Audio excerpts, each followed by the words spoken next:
નમસ્કાર, મંતવ્ય ન્યૂઝમાં આપનું સ્વાગત છે. હું છું કુંજ. આપણે ઘણીવાર એક વાક્ય સાંભળ્યું હશે કે આ પાણી મને અનુકૂળ નથી આવતું, પાણી મને સતતું નથી.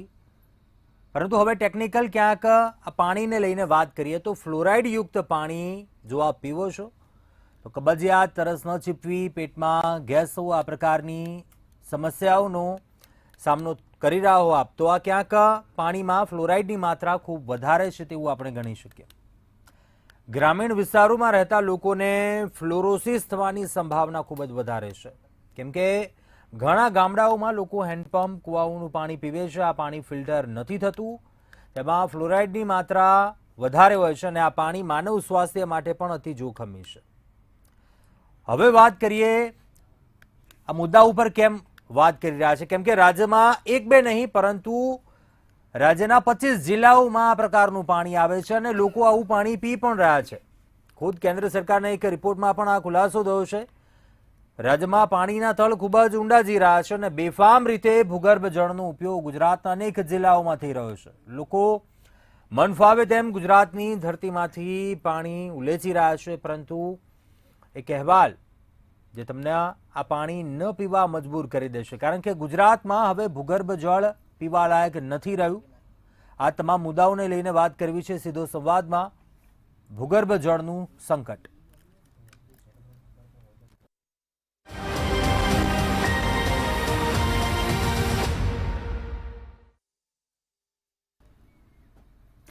આજ મુદ્દા માટે ચર્ચા કરવા માટે આપણી સાથે જોડાયા છે પ્રફુલભાઈ ત્રિવેદી, મંતવ્ય ન્યૂઝના એસોસિએટ એડિટર છે, સાથે જ જતીનભાઈ શેઠ, પર્યાવરણવિદ છે. આ બંનેનું સ્વાગત છે. સૌપ્રથમ પ્રફુલભાઈ, આપને પ્રશ્ન કરવા માંગુ છું. ભૂગર્ભ જળનું સંકટ, આ મુદ્દા ઉપર જે આપણે વાત કરી રહ્યા છે, સૌપ્રથમ તો જે એક અહેવાલ જે એક સામે આવ્યો છે અને એક વાસ્તવિકતા, રિયાલિટી ગ્રાઉન્ડ લેવલ ઉપર આપણે જોવા જઈએ, બીમારીઓનું પ્રમાણ વધ્યું છે. શું ખરેખર આ પાણીજન્ય ક્યાંક રિલેટેડ છે? આ પ્રકારનું ભૂગર્ભ જળને કારણે આ સંકટ વધતું જઈ રહ્યું હોય, કઈ રીતે આપ મૂલવી રહ્યા છો આને? કુંજ, આપણે ત્યાં વિકાસ થઈ રહ્યો છે, નવી ફેક્ટરીઓ, નવા કારખાનાઓ, ઔદ્યોગિક ગૃહો ખુલી રહ્યા છે. વિકાસ ચોક્કસપણે આવકાર્ય છે, આપણે વિકાસના બિલકુલ વિરોધી નથી. પરંતુ જ્યારે વિકાસ છે એ વગર વિચારે થાય છે ને, ત્યારે એની આંગળીએ વિનાશ, પ્રદૂષણનો ભયંકર વિનાશ એની આંગળીએ આપણી નજીક આવે છે, માનવજાતની નજીક આવે છે અને માનવજાતના સ્વાસ્થ્ય સામે બહુ જ મોટું જોખમ ઊભું કરે છે. કારણ કે આ જે ઉદ્યોગ ગૃહો છે, ફેક્ટરીઓ છે, કારખાના છે, એ માટે ચોક્કસ નોર્મ્સ છે જ નહીં, અને જે નોર્મ્સ છે એનું પાલન કરતા નથી. જે કાયદા છે કે ભાઈ તમારે જળવાયુનું પ્રદૂષણ ફેલાવવાનું નથી, તમારે જે વેસ્ટ વોટર નીકળે એ ટ્રીટ કરીને તમારે બહાર છોડવાનું છે, એને બદલે ટ્રીટ કર્યા વગર જ છોડે છે. એવી જ રીતે જે હવાની અંદર પ્રદૂષણ ફેલાય છે. હવે તમે જુઓ કે ભાઈ ખંભાતની જે ઇન્ડસ્ટ્રીઝ છે એના ઉપર આપણે લગભગ 15 દિવસથી કાર્યક્રમ ચલાવી રહ્યા છે. રોહન ડાયકેમને આજુબાજુની ઇન્ડસ્ટ્રીઝ કે જેના પાસેથી જે પ્રદૂષિત વાયુ નીકળે છે એને કારણે આજુબાજુના લોકોને શ્વાસ લેવામાં તકલીફ પડે છે, આંખો બળે છે. પરંતુ ત્યાંના અધિકારીઓના કાન ઉપર જૂં પણ રેંગતી હોય એવું એક ચિહ્ન દેખાતું નથી. અને આવી જે રોહન ડાયકેમ જેવી જે કંપનીઓ છે એ પ્રદૂષણને પારાવાર નુકસાન કરે છે, એ માનવજાતની દુશ્મન છે. હવે આપણે આજે જે રિપોર્ટ આવ્યો એની વાત કરીએ તો ગુજરાતના 25 જિલ્લાઓમાં ફ્લોરાઇડવાળું પાણી આવે છે. હવે ભૂતળ છે ને એ ઊંડે ને ઊંડે જઈ રહ્યા છે. જેમ પાણી ઊંડે જાય એમ એમાં દૂષિત ઘણું બધું આવવાનું, મિનરલ્સ. એમ ફ્લોરાઇડ છે, તમે 100 ફૂટ કે 120 ફૂટ નીચે જાઓ એટલે ફ્લોરાઇડની માત્રા વધતી જાય. હવે આપણે ત્યાં ભૂગર્ભ જળનો એટલો બધો બેફામ ઉપયોગ થાય છે, ઉદ્યોગોમાં થાય છે, બિલ્ડિંગ ઇન્ડસ્ટ્રીઝમાં થાય છે. એટલે જે સરકારના નોર્મ્સ છે કે ભાઈ તમે બોરમાંથી પાણી ખેંચતા હોય તો બોરની નોંધણી કરાવવી પડે, કોઈ કરાવતું નથી. અને કોઈ આ નિયમનું પાલન થાય છે કે જોતું નથી. સરકાર છે ને કાયદા ઘડીને પોથીમાં મૂકી દે છે અને પછી કે અમે તો કાયદો બનાવી કાઢ્યો, પરંતુ એ જે કાયદો બનાવનાર તંત્ર છે એ તંત્રનું પાલન થાય છે કે નહીં એ જોતું નથી. જેને કારણે ભૂગર્ભ જળ છે ને એ કુદરતે આપણી ભાવિ પેઢીઓ માટે સાચવી રાખેલું છે, એને આપણે બેફામ ઉપયોગ કરી અને બગાડી રહ્યા છીએ. ભૂગર્ભના તળ નીચે ને નીચે જતા રહે છે. હવે રાજ્યસભાની અંદર એક પ્રશ્ન પૂછાયો જેના જવાબમાં મિનિસ્ટર ઓફ જલ શક્તિએ જે જવાબ આપ્યો એ આ પ્રકારનો છે કે ગુજરાત સેન્ટ્રલ ગ્રાઉન્ડ વોટર બોર્ડે એક ભૂગર્ભ જળની વૈજ્ઞાનિક રીતે ચકાસણી થાય એ માટે જુદા જુદા વિસ્તારોમાંથી 632 પાણીના સેમ્પલ લીધા હતા. આમાંથી 88 સેમ્પલ 88 સેમ્પલમાં ફ્લોરાઇડનું પ્રમાણ વધારે પડતું જણાયું છે. અને આ ફ્લોરાઇડ છે એ માણસના સાંધાના દુખાવા થાય છે, હાડકાના દુખાવા થાય છે, ચામડીના રોગો થાય છે, પેટના રોગો થાય છે, પાચન શક્તિ નબળી પડે છે, વાળ ખરે છે, આવા બધા ચિહ્નો છે. દાંત સડી જાય છે અને ખાસ કરીને સગર્ભા મહિલાઓ માટે આવું પાણી બહુ જ જોખમી હોય છે. હવે આવું પાણી છે એ મોટા ભાગના આપણા 25 જિલ્લાઓ એટલે તો મોટા ભાગના વિસ્તારોમાં એ આવી જ ગયું છે. હવે ભૂગર્ભ જળ અંગે 2005માં કેન્દ્ર સરકારે ગ્રાઉન્ડ વોટર મોડર્ન બિલનો એક અમલ કરાવ્યો હતો કે ભાઈ તમારે ગ્રાઉન્ડ વોટરને સાચવી રાખવા માટે શું શું કરવું જોઈએ. એમાં ગુજરાત એક ડગલું આગળ નથી વધ્યું. બીજા રાજ્યો પૈકી કર્ણાટક, કેરળ, મહારાષ્ટ્ર, પશ્ચિમ બંગાળ, આંધ્રપ્રદેશ, બિહાર, છત્તીસગઢ, આસામ, હિમાચલ પ્રદેશ, ગોવા અને તેલંગાણા સહિત 16 રાજ્યોએ એ પ્રકારના પ્રયાસો કર્યા છે. ગુજરાતમાં હજુ કોઈ પ્રયાસો થયા નથી. જ્યારે વરસાદનું પાણી છે રોડ ઉપર બેફામ પણ ફેલાઈ જતું હોય છે, લોકોના માટે ત્રાસદી સર્જતું હોય છે, ત્યારે એ પાણી છે એ જમીનમાં ઉતારવું જોઈએ. અને ઉતારવા માટે કેટલા પ્રયત્નો કરવા જોઈએ એ કોઈ જ નથી રિસર્ચ થતું કે નથી એનો અમલ થતો. આપણે જે બોર કરીને પર્કોલેટિંગ વેલ કરીને ઉતારવા માટેની સિસ્ટમ છે પણ એ એક જ વખત એમાં ઉતરે છે ને પછી અંદર કચરો ભરાઈ જાય છે, કચરો સાફ કરતું જ નથી કોઈ. નવી બિલ્ડિંગ બને તો ત્યાં પર્કોલેટિંગ વેલ ફરજિયાત છે ને એ હોય તો જ એને બીયું મળે છે. એટલે પર્કોલેટિંગ વેલ બતાવી દે છે પણ પછી ચાલુ છે કે નહીં એ જોવા માટે કોર્પોરેશનનો TDO ખાતાનો કોઈ અધિકારી ક્યારેય જતો નથી. હવે બીજી વાત કરીએ, આ જ સંદર્ભમાં છે પ્રદૂષણની બાબતમાં જ છે કે સૌરાષ્ટ્રની અંદર જે જેતપુર છે પોરબંદરની બાજુમાં જ્યાં સાડી ઉદ્યોગ સહિતના અનેક ઉદ્યોગો વિકસ્યા છે, ખાસ કરીને આ પ્રોસેસ હાઉસ છે, એનું ટ્રીટ કર્યા વગરનું ગંદુ પાણી પોરબંદરના દરિયામાં છોડાય છે. પોરબંદરના જે નાગરિકો છે એને આ બાબત સામે સખત આક્રોશ છે. એ લોકોએ 1000 એટલે 1100 દિવસ સુધી રજૂઆતો કરી અને એ થાક્યા કે ભાઈ આપણી રજૂઆતો કોઈ સાંભળતું નથી. એટલે આજે એમણે એક ત્યાંથી મહારેલી કાઢી અને રામ બોલો ભાઈ રામ સાથે એમણે પ્રદૂષિત પાણીની નનામી કાઢી અને એની અંતિમ ક્રિયા કરી. આ એક સિમ્બોલિક છે અને એમાં બહુ જ મોટી સંખ્યામાં લોકો જોડાયા હતા. તમે જો એના દ્રશ્યો જુઓ, એના ફોટોગ્રાફ જુઓ તો ખ્યાલ આવે કે લોકોના મોં ઉપર કેટલો આક્રોશ છે. હવે સરકારે છે એ જેતપુરથી પોરબંદર સુધી એક પાઇપલાઇન નાખવાની યોજના કરેલી છે અને એ યોજનાનો અમલ બંધ રખાવવા માટે પોરબંદરવાસીઓ જાય, કારણ કે એ એક આખી જે યોજના છે એમાં સરકારે 80% આપવાની છે, ત્યાંના ઉદ્યોગોએ 20%, આવું કંઈક નક્કી થયું છે. હવે જો આ પ્રકારની કોઈ મેગા લાઇન નાખે અને એમાં પછી ટ્રીટ કર્યા વગરનું પાણી નાખશે, મોટાભાગે નાખશે જેવો વ્યાયામ છે, કોઈ ટ્રીટ નથી કરવાનો, તો એ પાણી સીધું દરિયામાં જશે. જલચર પ્રાણીઓને નુકસાન થશે, દરિયાના પાણીને નુકસાન થશે અને દરિયો છે જેને આપણે કોઈ પણ ટ્રીટ કર્યા વગરનું પાણી જળ સ્ત્રોતમાં ના ફેંકી શકાય એ કાયદાનો ભંગ થશે. જતીનભાઈ, આપને પ્રશ્ન કરવા માંગુ છું. ભૂગર્ભ જળની જે સંકટની વાત કરી રહ્યા છે, ગુણવત્તા શું ખરેખર નબળી થઈ રહી છે અને શું એવા કારણો છે જે આપ માનો છો? કેમ કે ન માત્ર આ એક જિલ્લાની વાત છે, 25 જેટલા જિલ્લામાં જ્યારે આ પ્રકારની સ્થિતિ હોય ક્યાંક આ રિપોર્ટ, તો ખરેખર ક્યાંક ગંભીર ચિંતાજનક બાબત ગણી શકાય. અત્યંત ગંભીર અને ચિંતાજનક બાબત કહેવાય, કારણ કે આગામી વર્ષોમાં યુએન એન્વાયરમેન્ટ પ્રોગ્રામ છે એનો રિપોર્ટ એમ કહે છે કે 2030 પછી અને 2035ની આસપાસ એ ગાળાઓ એ વખત ત્યાં સુધીમાં ગુજરાતની પરિસ્થિતિ ખરાબ થશે. પાણી પહેલાં વરસાદ બહુ જ પડશે ને પછી બિલકુલ નહીં પડે અને ત્યારે આપણે ભૂગર્ભ જળની બહુ જરૂર પડશે. જ્યારે ભૂગર્ભ જળની જરૂર પડશે ત્યારે હકીકતમાં આપણી પાસે ભૂગર્ભ જળ નહીં હોય એવી પરિસ્થિતિ અત્યારે નિર્માણ થઈ રહી છે. અને સરકારનું જે કામ છે એ ખરેખર તો કોઈપણ સરકારનું સૌથી પહેલું પ્રાથમિક કામકાજ હોય તો એ લો એન્ડ ઓર્ડર, કાયદો અને વ્યવસ્થા જાળવવાનું છે. જે સરકાર કાયદો અને વ્યવસ્થા જાળવતી નથી એ સરકાર ખરેખર સરકાર કહેવાના લાયક છે કે કેમ એ સવાલ છે. કારણ કે એનો પહેલું કામ જ એ છે, સરકાર જ એના માટે છે, કાયદો અને વ્યવસ્થા જાળવવા માટે.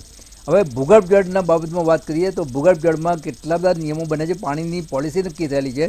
ભૂગર્ભ જળ એ સરકારી સંપત્તિ છે અને કોઈપણ માણસ એનો ઉપયોગ કરે તો ખરેખર એના પર બિલિંગ થવું જોઈએ, જે બિલિંગ થતું નથી. આજની તારીખમાં ક્યાંય આપણાના બોર બને છે એમાં મીટર મૂકવામાં આવતા નથી, નોંધણી પણ થતી નથી, લોકો નોંધણી કરાવતા પણ નથી, નોંધણી થતી નથી ને એના માટે સરકાર બિલકુલ ચિંતા કરતી નથી. અને તમે જે 2030 ગણાવો છો, આ 2025 તો બારણે ટકોરા મારી રહ્યું છે, એટલે 5 જ વર્ષનો ખેલ છે.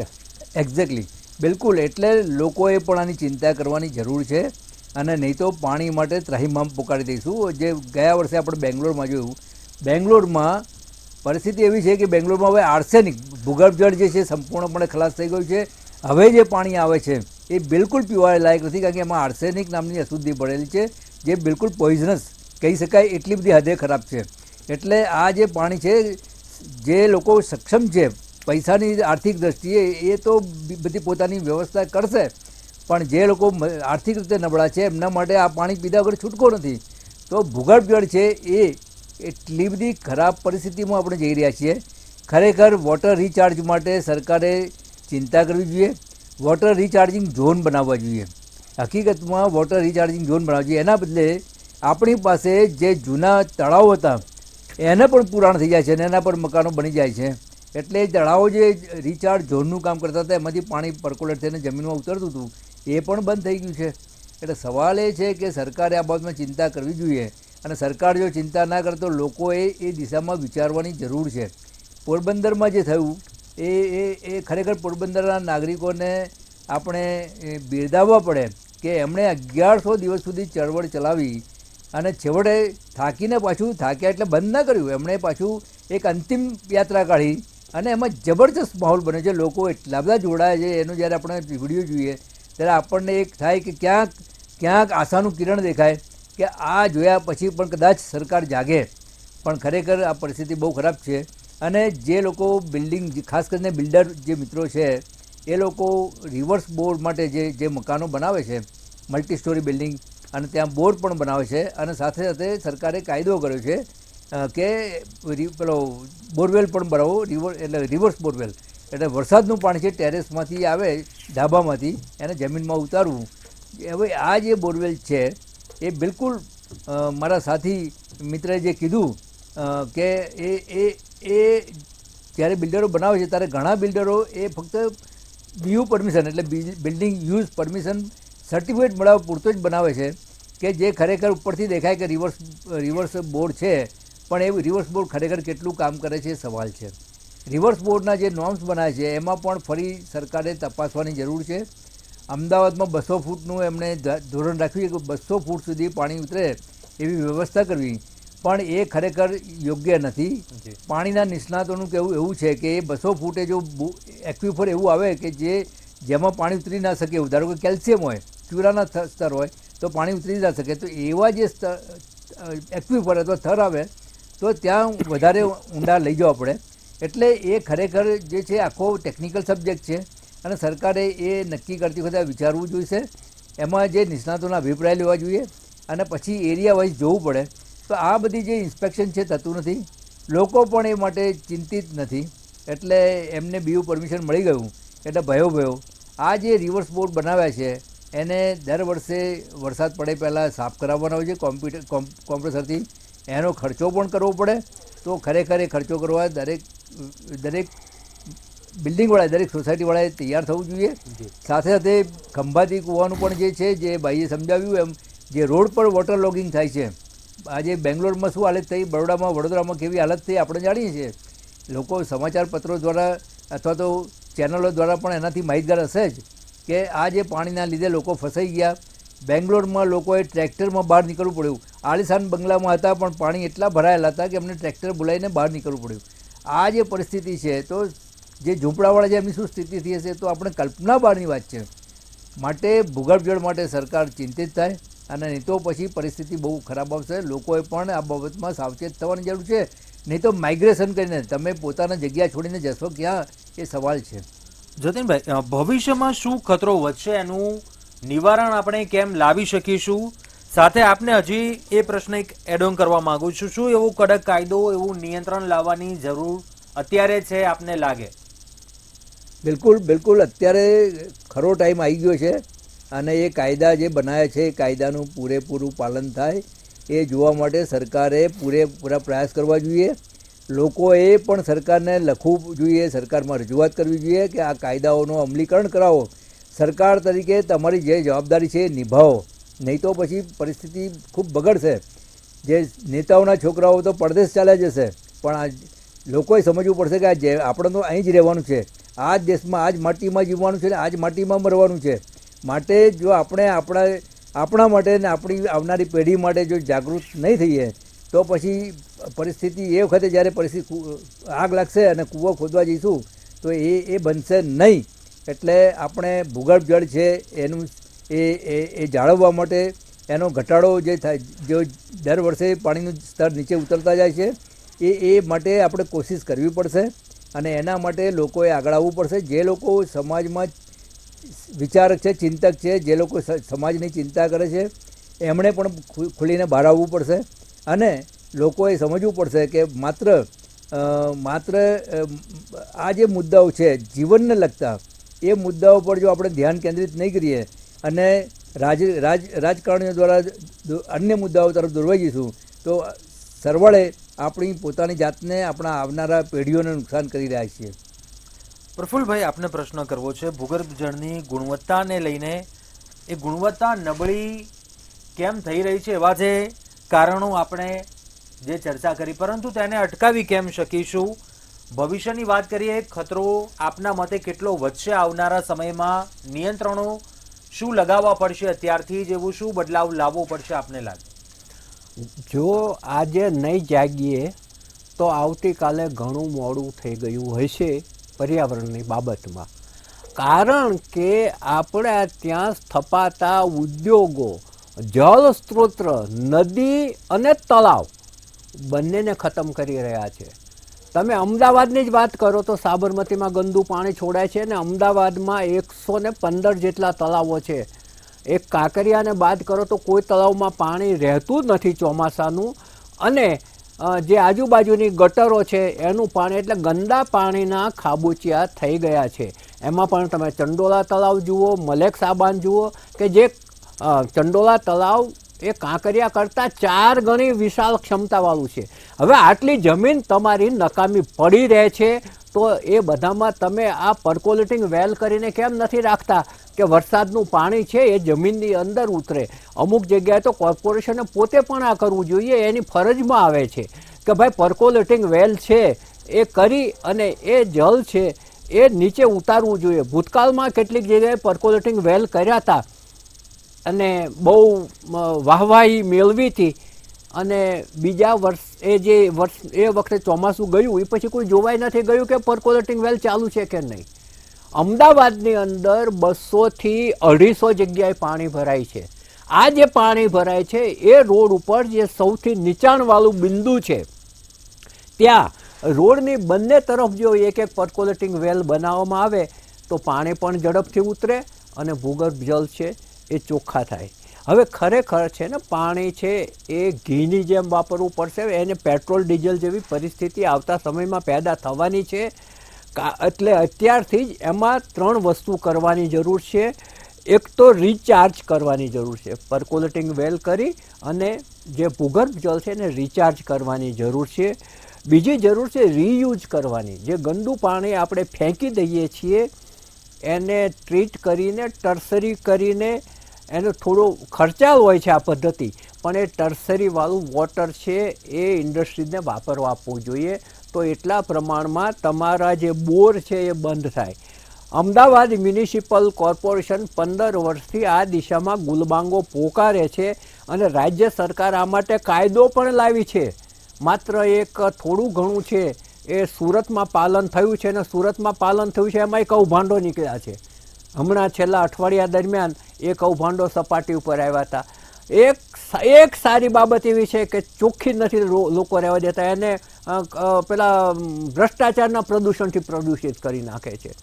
એટલે જે ટર્સરી વોટર છે એ વાપરવાની ઉદ્યોગોને ફરજ પાડવી જોઈએ, અને એમણે જે ભૂતળની અંદર જે બોર કર્યા છે ફરજિયાતપણે બંધ કરાવવા પડે. એટલે રિચાર્જ, રીયુઝ અને ત્રીજું રિડ્યુસ. પાણીનો ઓછામાં ઓછો ઉપયોગ કરો, જરૂર હોય એટલો જ ઉપયોગ કરો. અમદાવાદની અંદર કઈ ફેક્ટરી કેટલું પાણી વાપરે છે કોઈને ખબર જ નથી. વર્ષો પહેલાં વોટર મીટર નખાયા હતા તો લોકોએ મીટર ખરાબ કરી નાખ્યા અને એને બંધ રાખી દે. પછી કોર્પોરેશનને કહ્યું કે ભાઈ કેમ બંધ છે, તો કે અંદર કાટ આવી ગયો છે, અંદર ક્ષાર આવી ગયો છે. એટલે કંટાળીને એ વોટર મીટર કાઢી નાખ્યા અને એનો જે વોટર ટેક્સ છે ઇન્ડસ્ટ્રીઝનો એ એના પ્રપોર્શનના આધારે લે છે કે 1 ઇંચની પાઇપ છે તો ગુણ્યા આટલા, 3 ઇંચની પાઇપ છે તો ગુણ્યા આટલા, 5 ઇંચની પાઇપ છે તો ગુણ્યા આટલા. ઇન્ડસ્ટ્રીઝ બતાવે 1 ઇંચની પાઇપ અને બીજી જગ્યાએથી નાખેલી હોય 10 ઇંચની બીજી પાઇપ. એ કોણ જોવે છે? અને એમાં એન્જિનિયરિંગ ખાતાથી માંડીને બધાય સંડોવાયેલા હોય છે. કારણ કે પાણી અને ગટરની લાઈનને કોઈ, જો કોર્પોરેશનનો અધિકારીનો સપોર્ટ ના હોય તો કોઈના બાપની તાકાત નથી કે પાણીની લાઈનને ટચ પણ કરી શકે. જો પાણીની લાઈનને આ રીતે ટચ કરતા થઈ જાય કાલે સવારે કોઈ આતંકવાદી પ્રવૃત્તિ કરી દે તો. એટલે પાણીની લાઈન છે એ આ એન્જિનિયરોના ઈશારા વગર કોઈ ટચ ના કરી શકે. એટલે પાણીની ચોરી ભયાનક રીતે થાય છે. અગાઉ તો એક દુધેશ્વરમાં કોઈ બરફની ફેક્ટરીમાં ખોટા બાજુના જે કોર્પોરેશનનો બોર હતો એમાંથી મોટર મૂકીને પાણી ખેંચતા હતા. આવું તો કેટલુંય પકડાય છે કોર્પોરેશનમાં, કારણ કે એમના અધિકારીઓને મીઠી નજર તળે આવું બધું ચાલ્યા કરે છે. આ કોર્પોરેશન છે એક સિમ્બોલિક છે. આ જ પરિસ્થિતિ આખા ગુજરાતમાં છે, તમામ કોર્પોરેશનોમાં છે. એટલે જે રિચાર્જ, રીયુઝ અને રિડ્યુસ, પાણીનો ઓછામાં ઓછો ઉપયોગ. ગાંધીજીએ જ્યારે 1 લોટા પાણીથી ચહેરો ધોયો અને વધારે પાણી ના વાપર્યું ત્યારે મહાદેવભાઈને હમણાં સાબરમતીના કિનારે બેઠા હતા. આમાં તો નદીમાં ઘણું પાણી છે, તો કે ખપ પૂરતો જ ઉપયોગ કરવાનો આપણને અધિકાર છે. કુદરતી સંસાધનો, કારણ કે કુદરતી સંસાધનો આપણા એકના નથી, તમામ વસ્તીના સહિયારા છે. અને હું ઇન્ડસ્ટ્રી ચલાવતો એટલે હું 2 ફાર્મ યુઝ કરી નાખું અને મારા પડોશીનું જે થવું હોય એ થાય.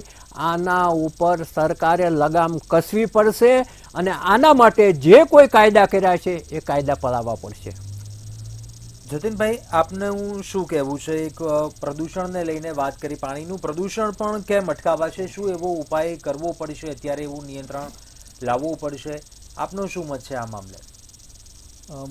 પાણીનું પ્રદૂષણ અટકાવવા માટે બહુ સ્પષ્ટ છે કે તમામ વિકસિત દેશોમાં જે પાણી છોડવામાં આવે છે એટલે ગટરનું પાણી અથવા તો ઇન્ડસ્ટ્રીયલ એફ્લુઅન્ટ જેને કહે છે, એટલે ઉદ્યોગોએ વાપર્યા પછી, પોતાના ઉદ્યોગની પ્રક્રિયામાં વાપર્યા પછીનું જે પાણી છે એને ઇન્ડસ્ટ્રીયલ એફ્લુઅન્ટ કહે છે.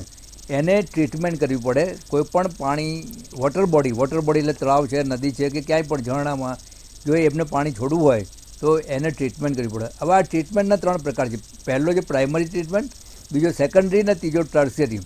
એટલે આ ત્રણેય ટ્રીટમેન્ટ કરવી પડે અને ટર્સરી ટ્રીટમેન્ટ કર્યા પછી એ પાણી લગભગ પીવા જેવું થઈ જાય. એટલે આપણે જેમ આરો વાપરીએ છીએ ઘરમાં, ખાસ કરીને શહેરના લોકો તો એનાથી પરિચિત છે, તો આ જે આરો વાપરીએ છીએ એવું જ પાણી આરો વાપર્યા પછી જે પાણી થાય એવું જ પાણી એ હોય છે અને એ પી શકાય.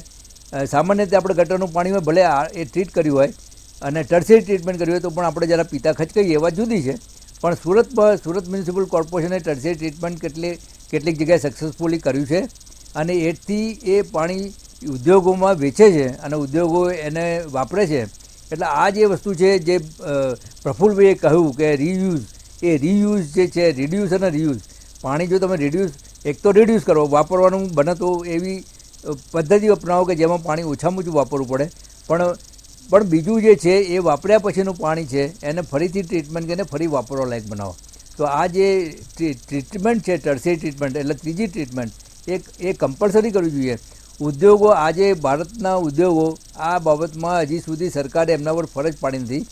ગંગા નદીના શુદ્ધિકરણ માટે, સાબરમતીના શુદ્ધિકરણ માટે કરોડો રૂપિયા સરકાર ખર્ચે છે. એના બદલે જો આ ટર્સરી ટ્રીટમેન્ટના પ્લાન્ટ માટે સબસિડી આપીને ઉદ્યોગો પાસે કમ્પલસરી કરાવડાવ્યા હોત તો અત્યારે ગંગા પણ શુદ્ધ થઈ ગયો હતો. ગુજરાત આપણા દેશની બધી નદીઓ શુદ્ધ થઈ ગઈ હોત. ગંગા અને યમુના અને સાબરમતી બધી નદીઓ.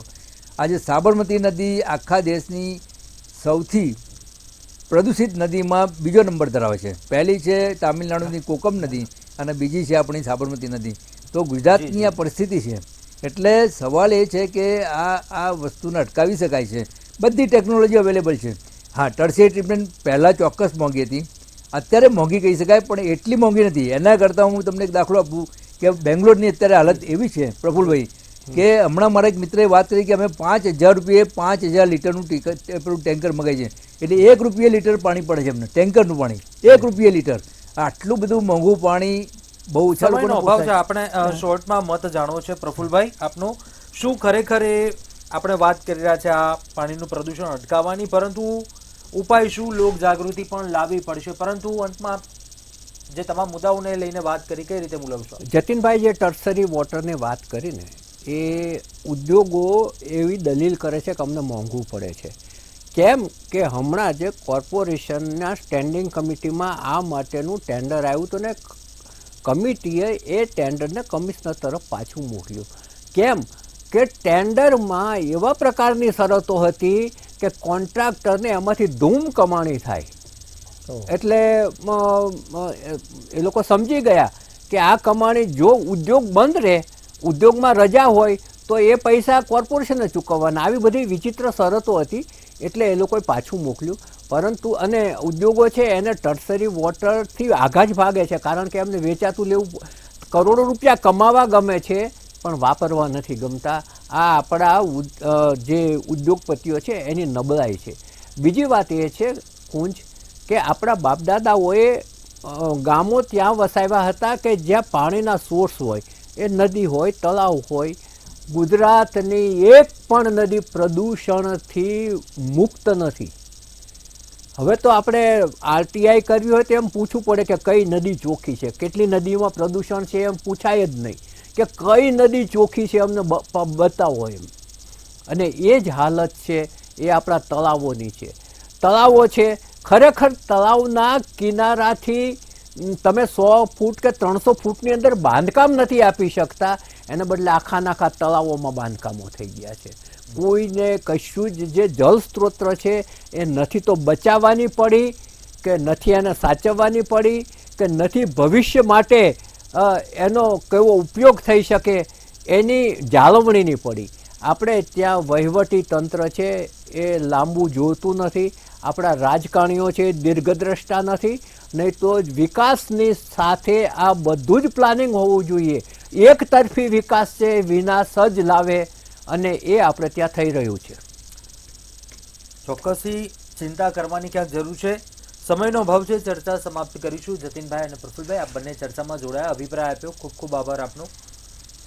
વાત ક્યાંક કહેવાની એટલી થાય, ખતરો અત્યારે પણ છે, ભવિષ્યમાં આ ખતરો છે, આ ચિંતા છે તે વધશે. નિવારણ અત્યારે લાવવું પડશે. વાત આપણી છે, સમાજની છે, પરિવારની છે અને ક્યાંક ખરેખર આ મુદ્દા પર ચિંતા કરવાની જરૂર છે. ઉપાય કરીને ક્યાંક એવા નિયંત્રણો પણ લાવવાની અત્યારે જરૂર છે. તો જ આ ભૂગર્ભ જળનું સંકટ છે તેને આપણે ટાળી શકીશું આવનારા સમયમાં. અત્યારે સીધું સંવાદમાં બસ આટલું. વધુ સમાચારો માટે આપ જોતા રહો મંતવ્ય ન્યૂઝ. નમસ્કાર.